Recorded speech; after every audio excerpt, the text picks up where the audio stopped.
Tonight, the moon came down very quietly. It had one soft, sleepy hug to give. If you love gentle bedtime stories, please like and subscribe for more sleepy little adventures every night.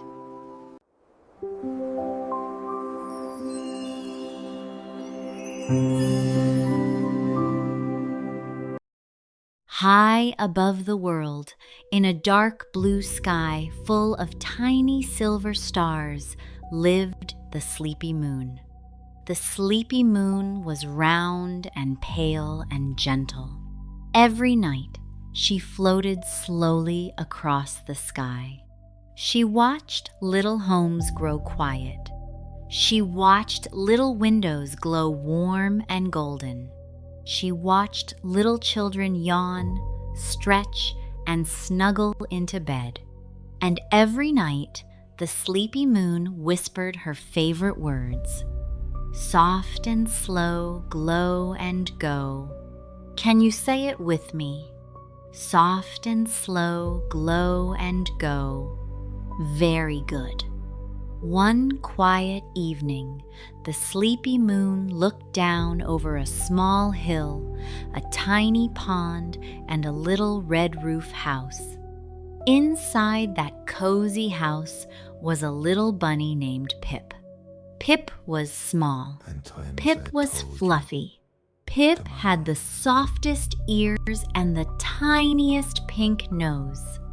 But tonight, Pip could not sleep. He rolled this way. He rolled that way.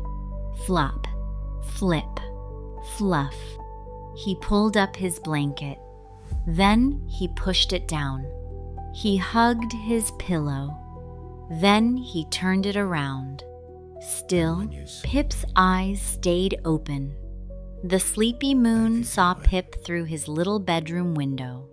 "Oh dear," she whispered kindly. "Little Pip needs a bedtime hug." So the moon floated lower, lower and lower, slow and soft, soft and slow, soft and slow, glow and go, she hummed. Can you whisper it too? Soft and slow, glow and go. When Pip looked out his window, he blinked twice. The moon looked bigger. The moon looked brighter. The moon looked closer. "Oh," said Pip softly, "the moon is peeking at me." The sleepy moon smiled her silver smile. "Hello, little bunny," she whispered. "Why are you still awake?" Pip sat up and wiggled his nose. "I want to sleep," he said, "but my body is sleepy and my mind is bouncy." "Bouncy?" asked the moon. "Yes," said Pip. "My feet want to hop. My ears want to wiggle. My thoughts go zip, zip, zip." "Zip, zip, zip," echoed the moon with a tiny laugh. "Well then, let us help your thoughts go soft and slow." And so began the moon's first try. She made a silver beam of moonlight and sent it through Pip's window. Whoosh! The moonlight landed gently on Pip's blanket. It turned his blanket into the softest glowing cloud blanket in the whole room. Pip touched it with one paw. "It's soft," he said. He touched it with both paws. "It's very soft." The cloud blanket wrapped around Pip's little shoulders. He smiled. He yawned. "Ah, can you make a sleepy yawn?" "Ah, very nice." But then Pip's nose twitched. "I still feel bouncy," he whispered. "That is all right," said the moon kindly. "We can try again." So the sleepy moon began her second try. Far away in the sky, she called to 3 tiny cloud lambs. They were small, puffy, and white. They bounced very gently from one star to another. "Cloud lambs," said the moon, "would you help little Pip feel calm?" The cloud lambs nodded. Boing, boing, boing. Down they floated toward Pip's window, soft as marshmallows and quiet as feathers. One cloud lamb wore a sleepy smile. One cloud lamb had droopy ears. One cloud lamb gave the tiniest little snore. Pip giggled. "Hee hee, they are funny." The first lamb circled once. The second lamb circled twice. The third lamb circled 3 times. Can you count with me? 1, 2, 3. Good job. Then the cloud lambs lay down in the air and began to drift in slow circles, round and round, round and round. Pip watched them. His feet stopped hopping. His ears stopped wiggling. But his mind still whispered, "What was that sound? Where is my teddy? Is my blanket straight? Should I fluff my pillow again?" Pip looked up. "I feel calmer," he said, "but not sleepy enough." The sleepy moon nodded gently. "That is all right, little bunny. We still have one more try." She floated even closer to the window. Her light touched the room. The bookshelf glowed. The floor glowed. Pip's teddy glowed. Even the little glass of water beside the bed gave a tiny sparkle. "Now," said the moon softly, "for the 3rd try." She listened carefully. The room was not noisy, but it was not quiet either. There was a little clock. Tick, tick, tick. There was a curtain. Swish, swish. And outside there were leaves in the night breeze. Rustle, rustle. The moon smiled. "Tonight," she whispered, "we will make a sleepy song." She tapped the window with one silver finger. Ding! The clock said, "Tick, tick." The curtain said, "Swish, swish." The leaves said, "Rustle, rustle." Then the moon sang softly. Tick, tick, swish, swish, rustle down low, soft and slow, glow and go. Can you say the sounds with me? Tick, tick, swish, swish, rustle, rustle. Wonderful. Pip listened carefully. The clock was no longer just a clock.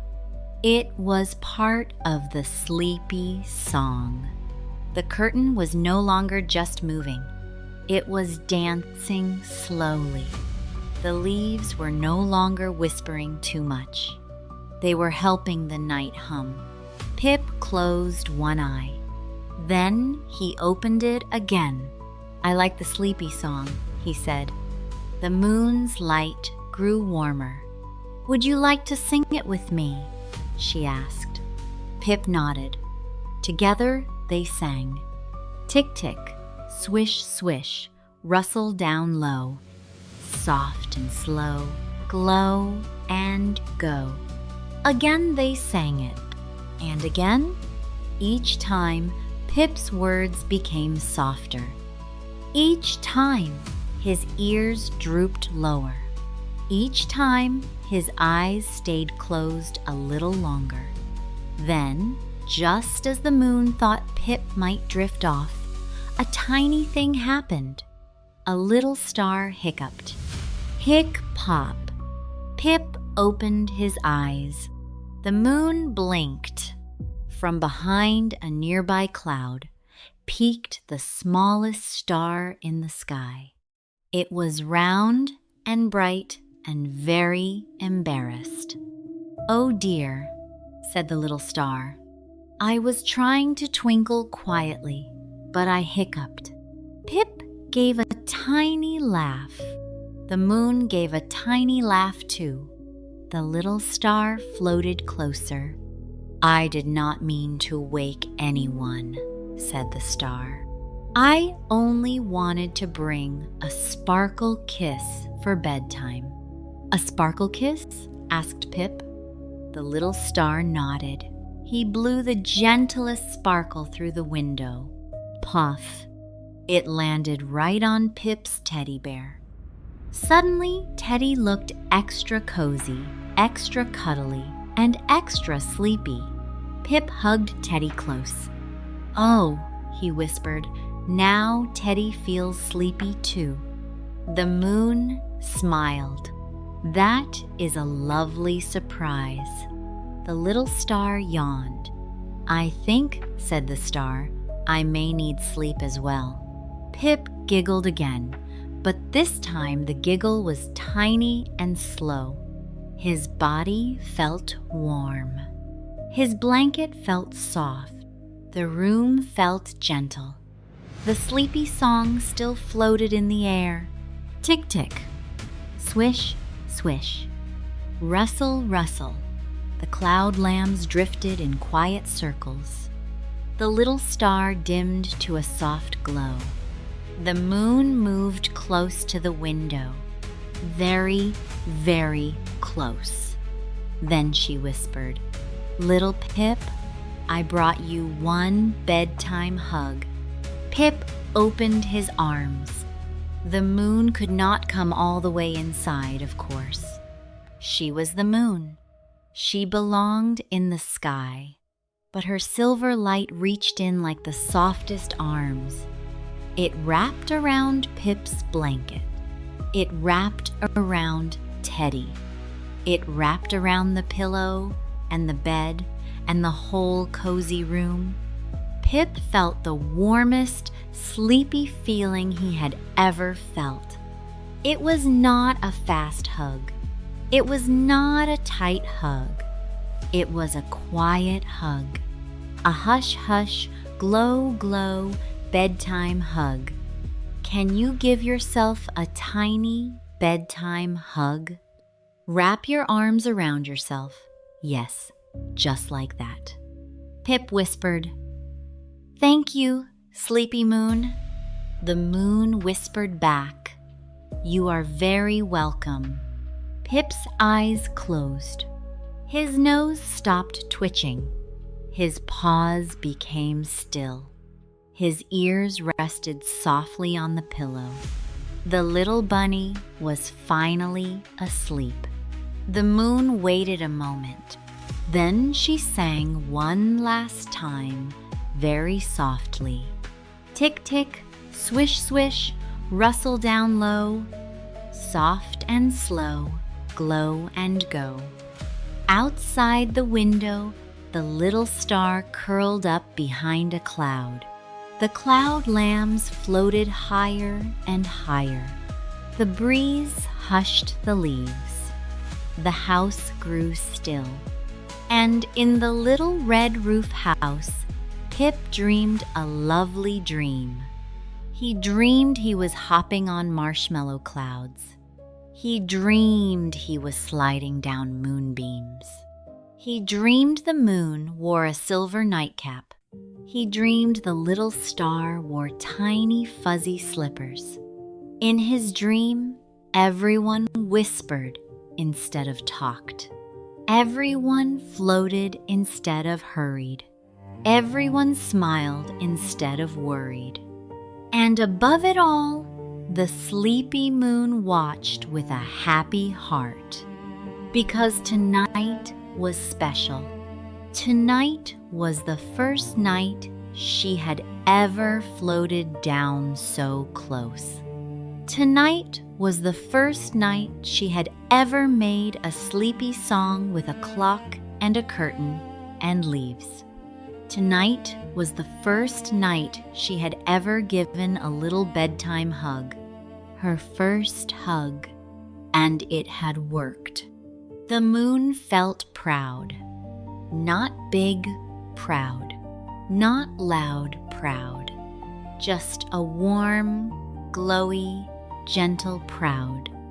As she rose back into the night sky, she looked into other little windows. In one home, a kitten was curling into a basket. In another, a little bear was snuggling under a quilt. In another, a child was hugging a stuffed duck. The moon smiled. "Perhaps," she whispered, "there are more sleepy hugs to give."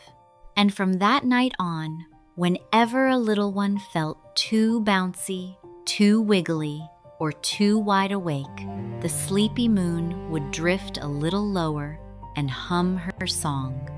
Soft and slow, glow and go. Can you say it one last time? Soft and slow, glow and go. Beautiful. So if you ever lie in bed and your thoughts go zip, zip, zip, do not worry. Listen closely. You may hear a clock go tick, tick. You may hear curtains swish, swish. You may hear leaves rustle, rustle. And if the moonlight feels extra soft on your blanket, you will know the sleepy moon is near, and she may be sending you a very gentle goodnight hug. The end. If you enjoyed this sleepy story, please like and subscribe for more gentle bedtime tales.